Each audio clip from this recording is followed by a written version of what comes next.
Hello friends, welcome to my cooking queen Kannada. ನಾನಿವತ್ತು ಹೈದರಾಬಾದಿ ಖುಬಾನಿ ಸ್ವೀಟ್ಸನ್ನು ಹೇಗೆ ಮಾಡೋದು ಅನ್ನೋದು ತೋರಿಸ್ತೀನಿ. ಇದನ್ನು ಆಪ್ರಿಕಾಟ್ ಸ್ವೀಟ್, ಜಲ್ದರ್ ಹಣ್ಣಿನ ಸ್ವೀಟ್ ಅಂತಲೂ ಹೇಳ್ತಾರೆ. ಇದು ಜಲ್ದರ್ ಡ್ರೈ ಫ್ರೂಟ್ಸ್ ಅಂತ ಕೇಳಿದರೆ ಇದನ್ನು ಕೊಡ್ತಾರೆ. ಇದು ಬಹಳ ಟೇಸ್ಟಿಯಾಗಿ ಇದು ಮಾಡಬಹುದು. ಇದು ನೋಡಲಿಕ್ಕೂ ಬಹಳ ಚೆಂದವಾಗಿರುತ್ತೆ ಮತ್ತು ಟೇಸ್ಟ್ ಅದಕ್ಕಿಂತ ಜಾಸ್ತಿ ಇರುತ್ತೆ. ಇದ್ರ ಟೆಕ್ಸ್ಚರ್ ಎಲ್ಲ ಐಸ್ ಕ್ರೀಮ್ ತಿನ್ನೋ ಹಾಗಿರುತ್ತೆ. ಬನ್ನಿ, ಇದನ್ನು ಮಾಡಲಿಕ್ಕೆ ನಮಗೆ ಏನೇನು ಸಾಮಗ್ರಿಗಳು ಬೇಕು ಮತ್ತು ಹೇಗೆ ಮಾಡೋದು ಅನ್ನೋದು ನೋಡೋಣ.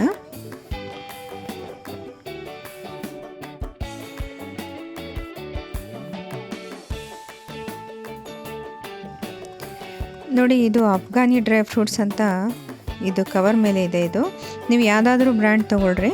ನಾನು ರಾತ್ರಿ ಇದನ್ನು ತೊಳೆದು ಒಂದು 1/4 kg ನೀರು ಹಾಕಿ ಇಟ್ಟಿದ್ದೆ. ಇದು ಈ ಥರ ಇರುತ್ತೆ. ಇದು ಫುಲ್ ನೈಟ್ ನೀರಲ್ಲಿ ಇಡಬೇಕು. ಬೆಳಗ್ಗೆ ಇದರ ಪಾಯಸ ಸ್ವೀಟನ್ನು ಮಾಡಬೇಕಾಗುತ್ತೆ. ನೋಡಿ, ಇದು ಬೆಳಗ್ಗೆ ಯಾವ ಥರ ಉಟ್ಕೊಂಡಿದೆ ಅಂತ. ಇದು ದಪ್ಪ ದಪ್ಪ ಆಗಿ ಬಂದಿದೆ. ಇದರೊಳಗೆ ಬೀಜ ಇರುತ್ತೆ. ಈ ಥರ ಎಲ್ಲ ತೆಗೆದು ನಾವು ಬೀಜವನ್ನು ತೆಗೆದುಕೊಳ್ಬೇಕು. ಈ ಬೀಜ ಒಳಗೆ ಬಾದಾಮಿ ಇರುತ್ತೆ. ನಾವು ಕುಟ್ಟಿ ಇದು ತೆಗೆದುಕೊಂಡು ಬಾದಾಮಿಯನ್ನು ತೆಗೆದುಕೊಳ್ಬೇಕು. ನೋಡಿ, ಇದನ್ನು ಎಲ್ಲ ನಾನು ತೆಗೆದುಕೊಂಡಿದ್ದೀನಿ. ಈ ನೀರು ಮತ್ತು ಈ ಅಪ್ರಿಕೋಟನ್ನು ಒಂದರಲ್ಲೇ ನಾವು ಕುದಿಸ್ಬೇಕು. ಈ ಎಲ್ಲ ನೀರು ಅದರಲ್ಲೇ ಹೀರ್ಕೊಳ್ಳೋಷ್ಟು ನಾವು ಕುದಿಸ್ಬೇಕು. ನಾನು ಒಂದು ಪ್ಯಾನಲ್ಲಿ ನೀರು ಹಾಕ್ಕೊಳ್ತೀನಿ. ನಾನು ಬೀಜ ತೆಗ್ದಿರೋದು ಅಪ್ರಿಕೋಟ್ ಎಲ್ಲ ಅದರಲ್ಲೇ ಹಾಕ್ಕೊಳ್ಬೇಕು.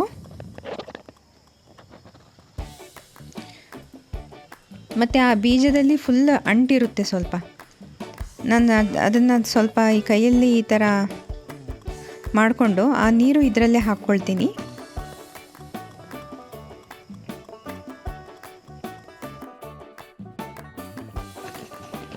ನೋಡಿ, ಇದು ನಾನು ಸ್ಟವ್ ಆನ್ ಮಾಡಿ ಇಟ್ಟಿದ್ದೀನಿ.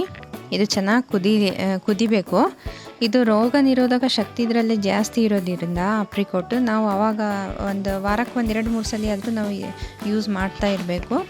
ಇದು ಹಲವು ರೋಗಗಳಿಗೆ ಸಹ ಬಹಳ ಉಪಯೋಗವಾಗುವಂತಹದ್ದು. ಇದು ರಕ್ತಹೀನತೆ ಕಾಯಿಲೆ ಮತ್ತು ಕಬ್ಬಿಣಾಂಶ ಜಾಸ್ತಿ ಇರೋದ್ರಿಂದ ಇದು ವಿಟಮಿನ್ ಎ, ವಿಟಮಿನ್ ಸಿ ಜಾಸ್ತಿ ಇರುತ್ತಂತೆ ಇದರಲ್ಲಿ. ನಾವು ಇದನ್ನು ಸೇವಿಸಿದರೆ ಬಹಳ ಚೆನ್ನಾಗಿ. ಆದರೆ ಇದು ಡ್ರೈ ಇರುತ್ತಲೇ ಮತ್ತು ನಾವು ಇದನ್ನು ಜಾಸ್ತಿ ತಿನ್ನಲಿಕ್ಕೆ ಆಗೋದಿಲ್ಲ. ಹಾಗಾಗಿ ನಾವು ಸ್ವೀಟ್ ಮಾಡಿದರೆ ಮನೆಯಲ್ಲಿ ಎಲ್ಲರೂ ತಿಂತಾರೆ. ಹಾಗಾಗಿ ನಾವು ಒಂದು ತಿಂಗಳಿಗೆ 2-3 ಸಲ ಆದರೂ ನಾವು ಮಾಡಬಹುದು. ನೋಡಿ, ಇದು ಚೆನ್ನಾಗಿ ಕುದೀತಾ ಇದೆ. ನಾನು 1 ಕಪ್ ಸಕ್ಕರೆಯನ್ನು ಹಾಕಿದ್ದೀನಿ. ಅದು ಹೇಗೋ ರೆಕಾರ್ಡ್ ಆಗಲಿಲ್ಲ. ಇದರಲ್ಲಿ 1 ಕಪ್ ಸಕ್ಕರೆಯನ್ನು ಹಾಕಿ ನಾನು ಕುದಿಸ್ಕೊಳ್ತಾ ಇದ್ದೀನಿ. ನೋಡಿ, ಈ ಥರ ಚೆನ್ನಾಗಿ ಕುದಿಬೇಕು. ಇನ್ನೂ ಸ್ವಲ್ಪ ನೀರು ಚೆನ್ನಾಗಿ ಹೀರ್ಕೊಳ್ಬೇಕು. ನೋಡಿ, ಇದರಿಂದ ಸ್ವಲ್ಪ ಗಟ್ಟಿ ಬಂದಿದೆ. ಇಷ್ಟು 1 ಕಪ್ಪಷ್ಟು ನಾನು ಇದನ್ನು ತೆಗೆದುಕೊಳ್ತಾ ಇದ್ದೀನಿ. ಅದು ಗಾರ್ನಿಷಿಗೆ ನಾನು ತೆಗ್ದಿರೋದು. ಇದನ್ನು ನಾನು ಚೆನ್ನಾಗಿ ಮ್ಯಾಶ್ ಮಾಡ್ಕೊಳ್ಬೇಕು. ಈ ಥರ ಚೆನ್ನಾಗಿ ಮ್ಯಾಶ್ ಮಾಡಿಕೊಂಡು ತಣ್ಣಗಾಗಲಿಕ್ಕೆ ನಾನು ಇಡ್ತೀನಿ ಸೈಡಲ್ಲಿ.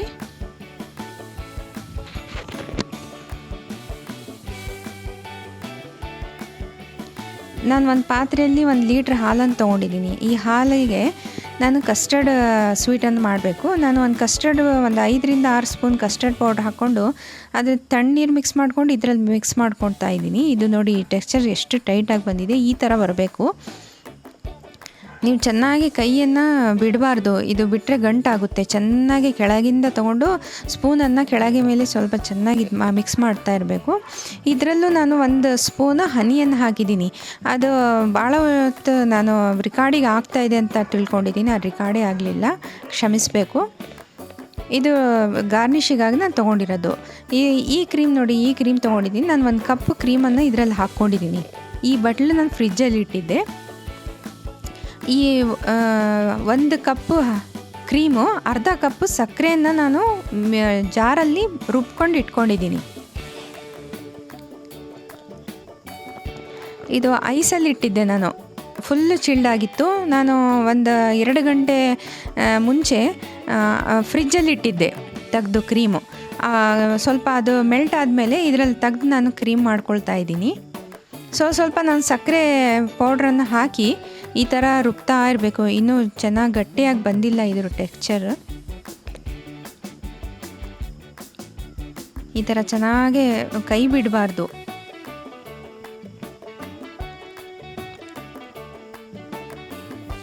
ಈ ಥರ ರುಬ್ತಾ ಇರಬೇಕು. ನೋಡಿ ಈಗ ಸ್ವಲ್ಪ ಗಟ್ಟಿಯಾಗಿದೆ. ಇನ್ನೊಂದು ಸ್ವಲ್ಪ ಮಾಡಿದರೆ ಸಾಕಾಗುತ್ತೆ. ಇಷ್ಟು ಬಂದರೆ ಸಾಕಾಗುತ್ತೆ. ನೋಡಿ ಇದು ಭಾಳ ಗಟ್ಟಿಯಾಗಿದೆ, ಬೀಳ್ತಾ ಇಲ್ಲ. ಈ ಥರ ಬೀಳಬಾರ್ದು. ನಾನು ಉಲ್ಟಾ ಮಾಡ್ತಾಯಿದ್ರು ಬಟ್ಲು ಬೀಳ್ತಾ ಇಲ್ಲ. ನೋಡಿ ಇಷ್ಟು ಟೈಟಾಗಿ ಬರಬೇಕು. ನೀವು ಡ್ರೈ ಫ್ರೂಟ್ಸ್ ಏನಾದರೂ ತೊಗೊಳ್ಬೋದು. ನಾನು ಆ ಬೀಜ ಇತ್ತಲ್ಲ ಅದರಲ್ಲಿ ಅಪ್ರಿಕೋಟಲ್ಲಿ, ಅದನ್ನು ಒಡೆದು ಇದು ಬೀಜ ತೆಗ್ದಿರೋದು. ಆಮೇಲೆ ಟೂಟಿ ಫೂಟಿ ಕಿಸ್ಮಿಸ್ ತೊಗೊಂಡಿದ್ದೀನಿ, ಕಾಜು ಬಾದಾಮನ್ನು ತೊಗೊಂಡಿದ್ದೀನಿ. ಅದನ್ನು ಚೆನ್ನಾಗಿ ಕಟ್ ಮಾಡ್ಕೊಳೋದಿದ್ರೆ ಮಾಡ್ಕೊಳ್ಳಿ. ಫಸ್ಟ್ ಲೇಯರ್ ನೀವು ಅಪ್ರಿಕೋಟಿಂದ ಹಾಕ್ಕೊಳ್ಳಿ. ಇದು ಎಲ್ಲ ತಣ್ಣಗಾಗಬೇಕು. ತಣ್ಣಗಾಗೋವರೆಗೂ ನೀವು ಇದನ್ನು ಎಲ್ಲ ಪುಟಿಂಗ್ ಮಾಡೋಕ್ಕೆ ಹೋಗಬೇಡಿ. ಯಾಕಂದರೆ ನಮ್ಮ ಕ್ರೀಮ್ ಚಿಲ್ಡ್ ಆಗಿರಬೇಕು. ಆ ಕ್ರೀಮ್ ಸ್ವಲ್ಪ ಬಿಸಿ ಆಗಿಬಿಟ್ರೆ ಅದೆಲ್ಲ ಮೆಲ್ಟ್ ಆಗಿಬಿಡುತ್ತೆ. ಮತ್ತು ನಾನು ಕಸ್ಟರ್ಡನ್ನು ಈ ಥರ ಈ ಲೇಯರ್ ಹಾಕ್ಕೊಳ್ಬೇಕು.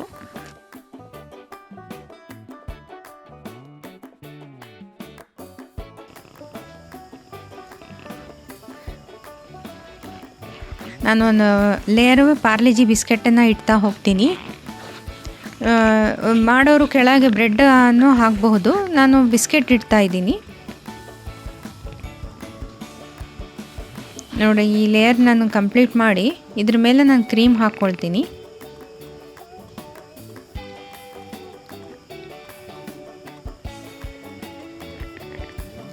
ಮತ್ತು ಇದು ನಾನು ತೆಗ್ದಿಟ್ಕೊಂಡಿದ್ನಲ್ಲ ಅಪ್ರಿಕೋಟ್, ಅದನ್ನು ಈ ಗಾರ್ನಿಷಿಗಾಗಿ ಈ ಥರ ಮೇಲೆ ಹಾಕ್ಕೊಳ್ಬೇಕು.